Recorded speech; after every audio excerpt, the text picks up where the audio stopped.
Hi again, everyone. I'm Ollie Matthews. This is the Narcissistic Resistance. And this resistance video is sponsored by contribution from Paperback Writer. And here's her story.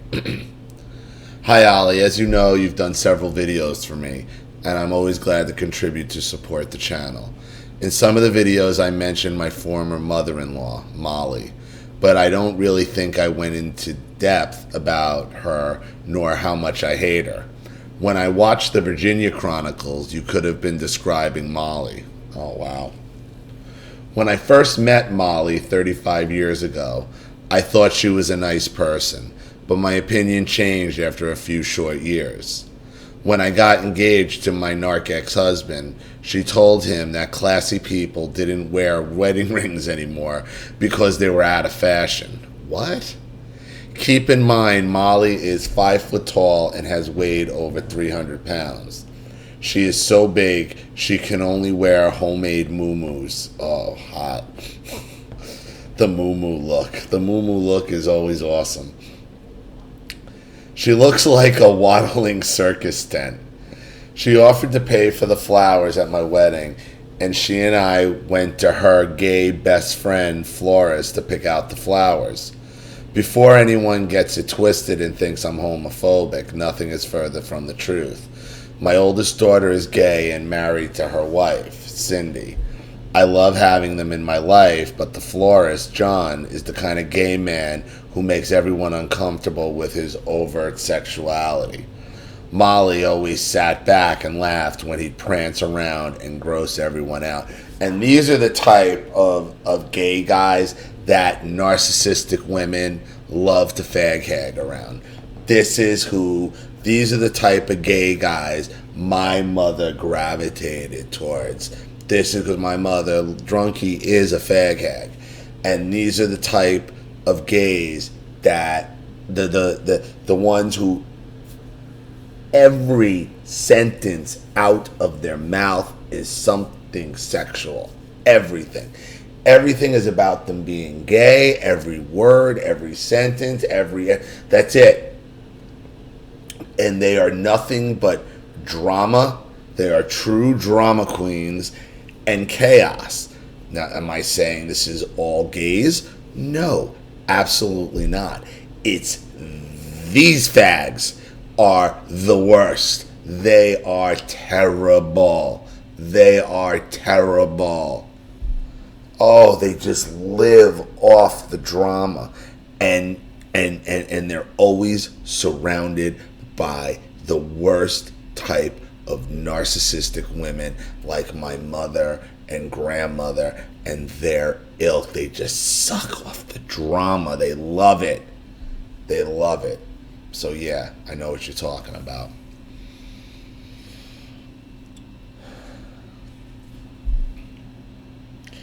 Molly always sat back and laughed when he'd prance around and gross everyone out. On the day of the wedding, the bridal bouquet I picked out had been replaced with 6 long-stem pink roses tied with a white ribbon. The explanation: she and John decided the bouquet I picked out was out of fashion. Wow. Whoa. Wow. That is a first. That is a first. At least my parents had the decency to rescind on what they had offered for mine and McFaddy's wedding months ahead of time. Months ahead of time. Actually, no. Well, not true.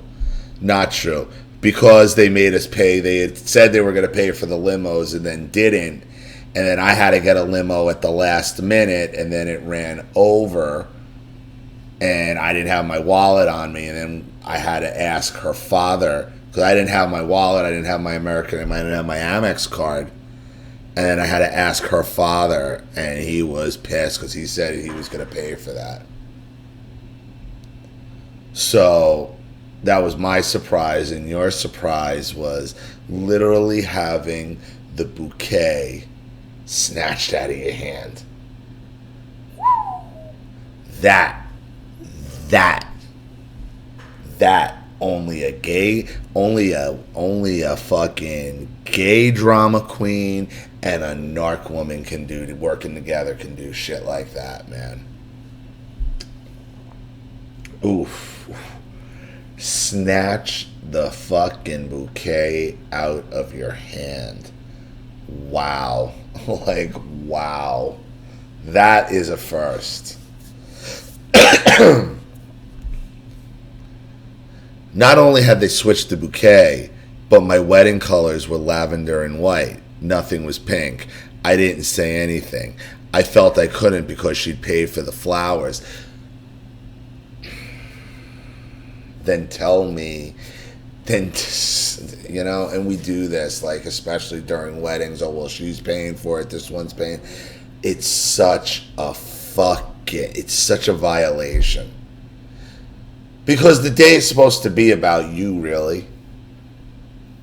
It isn't supposed to, it's supposed to be, don't matter what it is that it's your day. It's your choice.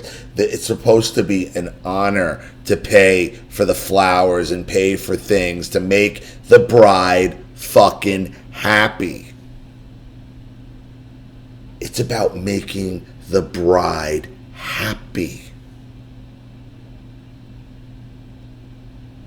I'm paying to make you happy. I'll pay myself if you're paying to make me happy. You're not paying to implement your will on me, and that's the problem with narcissists. That's why they don't understand what a gift is. That's why you don't accept anything. Here it is, right here. Right here on her wedding day. And now she feels guilty. But the day's supposed to be about her, not her mother-in-law. Part of it is like, the gift is I want to make you happy. But it's about the money with the narcissist. That's how you know their gift is always tainted. The narc's gift is always tainted.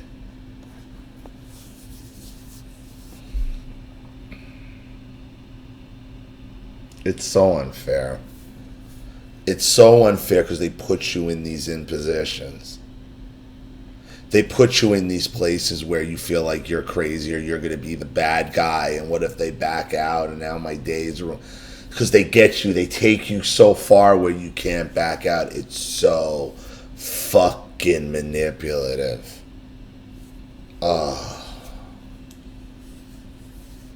They did it with me with the limos. Oh, I didn't say it.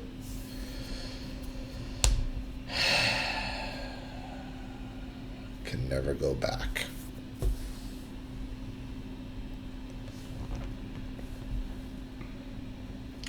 I didn't say anything. I felt I couldn't because she paid for the flowers. When it came time to exchange wedding rings, the ex put a ring on my finger, but I didn't put one on his. He's such a pussy, he couldn't disobey his mother. Oh, God. Son, husband. Did she give him away? Did she walk him down the aisle and give him to you? Jesus Christ. He didn't take a ring on his finger because he didn't want to disobey. Oh, fuck. What a pussy. What a goddamn pussy. Seriously, she should have walked him down the aisle. That's how my marriage started out, and that's how it continued for 30 years. She called to just start shit in my marriage, and it worked. He'd get off the phone telling me I was lazy and stupid and to get a full-time job and contribute. In those days, I worked part-time for a temp agency and had 3 kids to take care of. But no matter how much I contribute, money or caring for the children and the household, it was never enough for him and Molly. Well, who's laughing now? Again, this is the New York Times best-selling author, paperback writer is. The only good thing I could say about the marriage is that the ex worked out of state Monday through Thursday. He was gone more than half the time. Molly guilted the ex into giving her money. Over the 30-year marriage, he'd given her around $50K, and that's just the money I knew about. I'm sure it's a lot more. Sometimes I had to raid piggy banks to buy lunch tickets for the kids. But that never stopped her from demanding money, and it never stopped the ex from giving it to her. One time, the ex's grandmother gave us a nice couch and chair because she was downsizing. A few weeks later, Molly called the ex and told him that we owed her $300 because we shouldn't get that nice furniture for free. Of course, the ex paid her. You know, you should have saw this coming when he wouldn't take a ring on his finger. He was already married to his mommy. Clearly.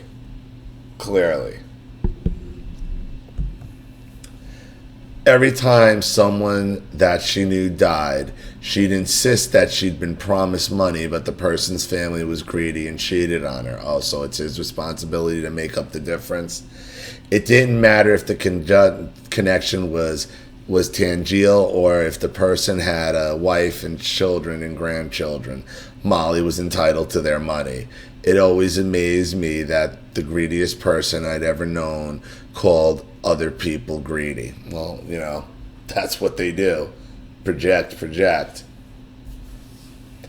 Everyone had to praise the minimal effort she put into being a grandmother. She rewrote her own history and told glowing tales of what a great grandmother she had been. I think I mentioned in a previous video about the time I called her out on her bullshit, and everyone at the Thanksgiving table just stared at me for several seconds. Then they all carried on as if I hadn't spoken a word. And everyone at the table knew what an abusive, disturbingly sexual piece of shit mother she was. The last 10 years of my marriage, Molly died at least twice a year. One time, she died when her organs shut down, but somehow the doctors brought her back to life even though she begged them to let her die. Another time, she died from a massive heart attack.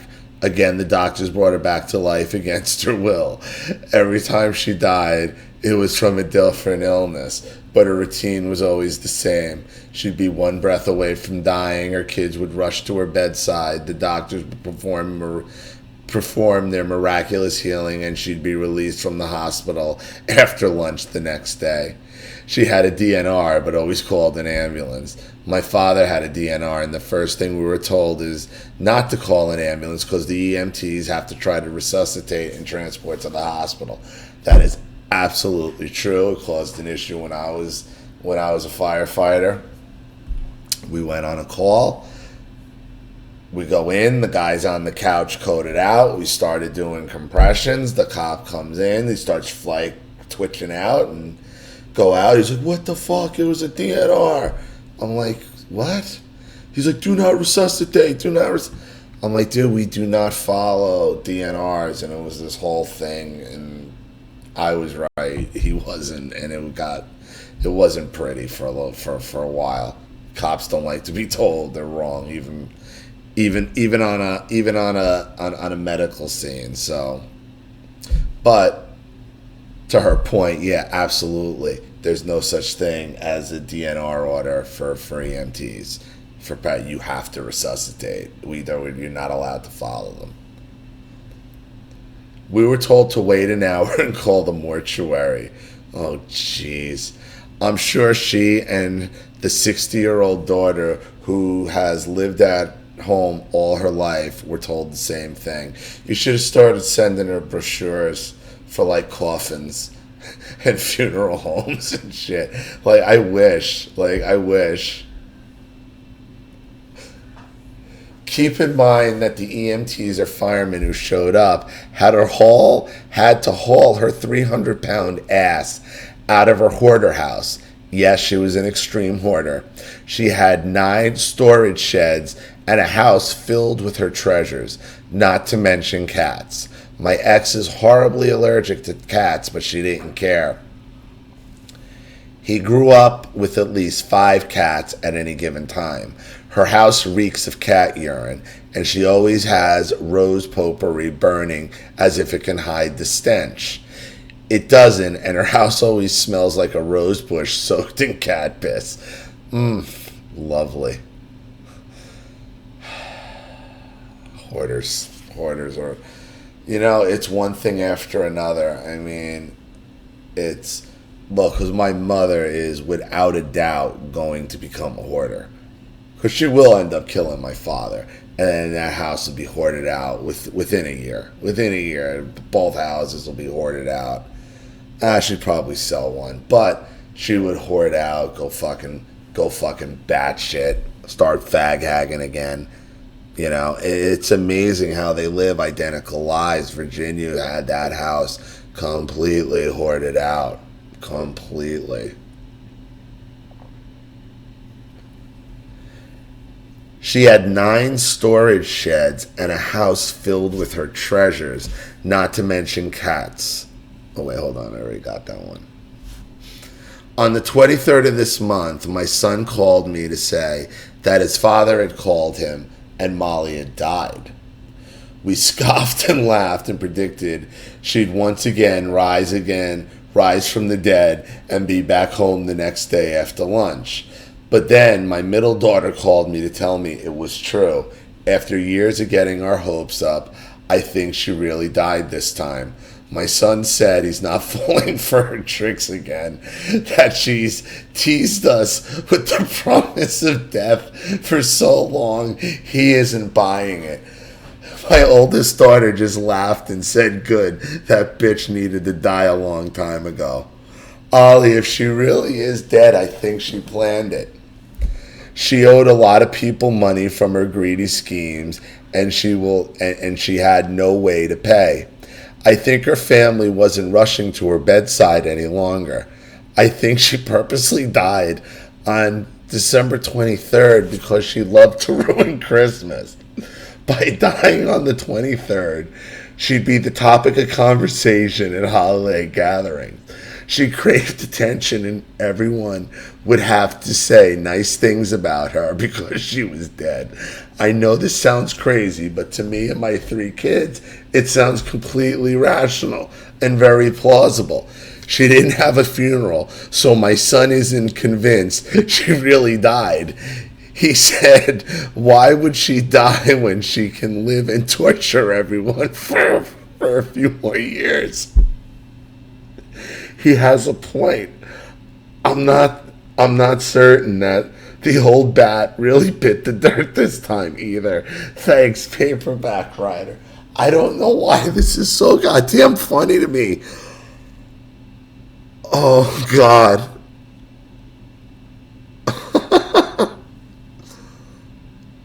I'll tell you this. You are a very good writer. You're a very good writer. Oh, God, this is hilarious.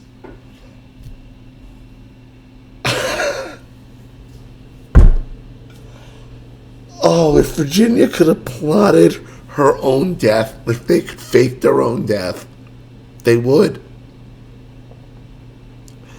Who knows? Who knows? It would be the ultimate narc supply.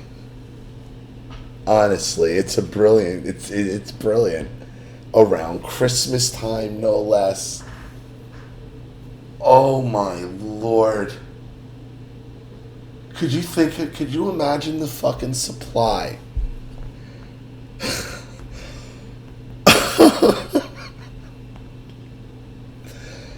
Oh, they could just sit there.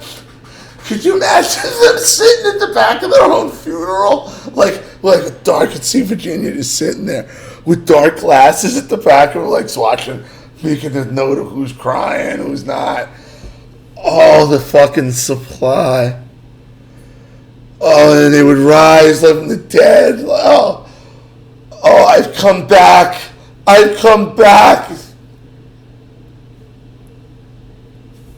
It's been a crazy holiday.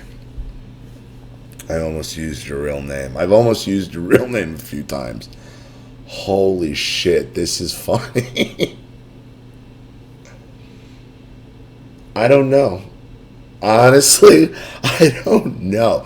If they could, they would, though. That's the thing you gotta keep in mind, I think. That is the overall theme of your video. If the narcissist could fake their own death, they would. Just to see, just to get just for the supply. Who knows? She's certainly capable of it, but who knows? But you really are a very good writer. So, and I thank you so much for all your support. And Paperback Writer is really the reason why, when I was having so much equipment problems, she was the one who came through for, with everything, for the laptop and the mic and the program and she was amazing before that, and she's been amazing since. So thank you very much for everything you do. And thank you for really, really, really making me laugh. I'm going to start laughing again. Holy shit, because I'm losing my voice anyway. So I appreciate it. I appreciate everybody. Everybody who donates. I appreciate. So thank you. And I hope this helps. Thank you to everybody still watching. Please leave any opinions or advice in the comment section below.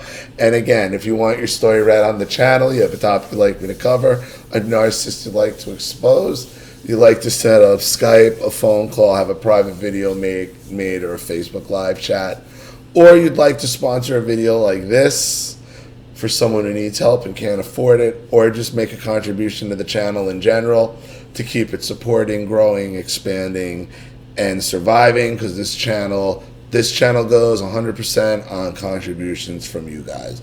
Without you, all of this goes away. So if you like what you see here and you want to see more videos like this, who knows, probably maybe you do, you know what to do with the PayPal and email link in the description box. Also, please like and share this video wherever you can. Subscribe to my channel if you haven't. And be sure to click the subscription bell to be notified of all my video uploads. I'm Ali Matthews. This has been the Narcissistic Resistance. Take care, everybody.